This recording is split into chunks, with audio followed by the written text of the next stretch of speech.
Hello hi ನಮಸ್ತೆ ಎಲ್ಲರಿಗೂ. ನಾನು ಸುಜಾತ. ಇವತ್ತೊಂದು ಹಲಸಿನ ಹಣ್ಣಿನ ದೋಸೆ ಮಾಡಿ ತೋರಿಸ್ತಾ ಇದ್ದೀನಿ. ಹಲಸನ್ನೆಲ್ಲ ಬಿಡಿಸಿ ಸೊಳ್ಳೆ ಇಟ್ಕೊಂಡಿದ್ದೀನಿ. ಈಗ ಒಂದೆರಡು ಗ್ಲಾಸ್ ಅಕ್ಕಿನ ಬೆಳಿಗ್ಗೆನೇ ನೆನೆ ಹಾಕಿ ತೊಳಿಬೇಕು. ಹಿಂದಿನ ದಿನ ಎಲ್ಲ ನೆನೆಸಿ ಇಡಬಾರ್ದು, ಹಿಂದಿನ ದಿನ ರುಬ್ಬಿ ಇಡಬಾರ್ದು. ಅವಾಗೇನೋ ಮಾಡಿದರೆ ಚೆನ್ನಾಗಿರುತ್ತೆ. ಇವಾಗ ಏನು ಮಾಡಿದ್ದೀನಿ, ಅಕ್ಕಿ ಎಲ್ಲ ತೊಳೆದ್ಬಿಟ್ಟು ನೀರೆಲ್ಲ ಹೊರಗೆ ಹಾಕ್ಬಿಟ್ಟು ಮಿಕ್ಸಿ ಜಾರ್ಗೆ ಅಕ್ಕಿ ಹಾಕ್ಕೊಂಡಿದ್ದೇನೆ. ಆಮೇಲೆ ಹಲಸಿನ ಹಣ್ಣು ಸೊಳ್ಳೆಲ್ಲ ಹಲಸಿನ ಹಣ್ಣು ದೋಸೆ ತುಂಬ ಚೆನ್ನಾಗಿರುತ್ತೆ. ಹಲಸಿನ ಹಣ್ಣೆಲ್ಲ ಹಾಕಿಬಿಟ್ಟು ಮತ್ತೇನಿಲ್ಲ, ಈಸಿ ಇದು, ತಿನ್ನೋಕ್ಕೂ ಚೆನ್ನಾಗಿರುತ್ತೆ. ಸೇಮ್ ಮೆಂತಿ ದೋಸೆ ಮಾಡ್ತೀವಲ್ಲ.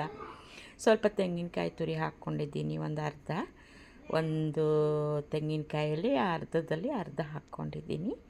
ಎರಡು ಗ್ಲಾಸ್ ಅಕ್ಕಿ, ರುಚಿಗೆ ತಕ್ಕಷ್ಟು ಉಪ್ಪು ಹಾಕ್ಕೊಂಡು ಸ್ವಲ್ಪ ನೀರು ಹಾಕ್ಬಿಟ್ಟು ನೈಸಾಗಿ ರುಬ್ಕೊಂಡು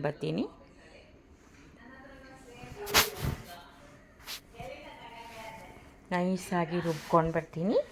ನೋಡ್ತಾ ಇರಿ, ಕೊನೆಯ ತನಕ ನೋಡಿ, ಒಂದು ಕಮೆಂಟ್ ಹಾಕಿ. ಇವಾಗ ಮಿಕ್ಸಿ ಜಾರಿಂದ ಒಂದು ಪಾತ್ರೆಗೆಲ್ಲ ಹಾಕ್ಕೊಂಡೆ. ಅದು ಎಷ್ಟು ನೀರು ಹದಕ್ಕೆ ಬೇಕೋ ಅಷ್ಟು ತುಂಬ ಗಟ್ಟಿಯಾಗಿ ಮಾಡ್ಬೋದು. ಸೇಮ್ ಉದ್ದಿನ ದೋಸೆ ಹಿಟ್ಟು ಥರ ಮಾಡ್ಕೋಬೇಕು ಫ್ರೆಂಡ್. ಇವಾಗ ಇದು ಕಬ್ಬಿಣದ್ದು, ಇದಕ್ಕೆ ಒಂದು ಈರುಳ್ಳಿನ ಕಟ್ ಮಾಡಿಬಿಟ್ಟು ಆ ಸ್ಪೂನಿಗೆ ಹಾಕ್ಕೊಂಡ್ರೆ ದೋಸೆ ನೀಟಾಗಿ ಬರುತ್ತೆ. ನೋಡಿ, ಸೇಮ್ ತುಂಬ ಚೆನ್ನಾಗಿ ಬರುತ್ತೆ. ಕಾಯ್ತಾ ಇದೆ. ತುಂಬ ದೊಡ್ಡ ಉರಿ ಮಾಡ್ಕೋಬಾರ್ದು, ಅದು ಸೀದೋಗ್ಬಿಡುತ್ತೆ. ಸಣ್ಣ ಉರಿಯಲ್ಲಿ ಬೇಯಿಸಬೇಕು.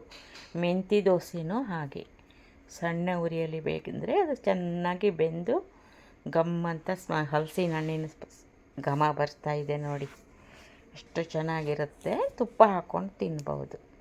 ಇನ್ನು ಸ್ವೀಟ್ ಕಮ್ಮಿ ಆಯಿತು ಅಂದರೆ ಜೇನುತುಪ್ಪ ಇದೆಲ್ಲ ಬೇಕಾದರೆ ತಿನ್ಬೋದು. ಇದು ಹಲಸಿನ ಹಣ್ಣು ತುಂಬ ಚೆನ್ನಾಗಿದೆ. ನಾನು ಬೆಲ್ಲ ಹಾಕಿಲ್ಲ.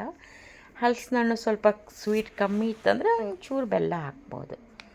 ಆಯಿತು ನೋಡಿ, ತುಂಬ ಚೆನ್ನಾಗಿದೆ. ಎಮ್ಮಿ ಹಲಸಿನ ಹಣ್ಣಿನ ದೋಸೆ ಇವತ್ತು ಸ್ಪೆಷಲ್ಲಾಗಿ ಮಾಡಿರೋದು.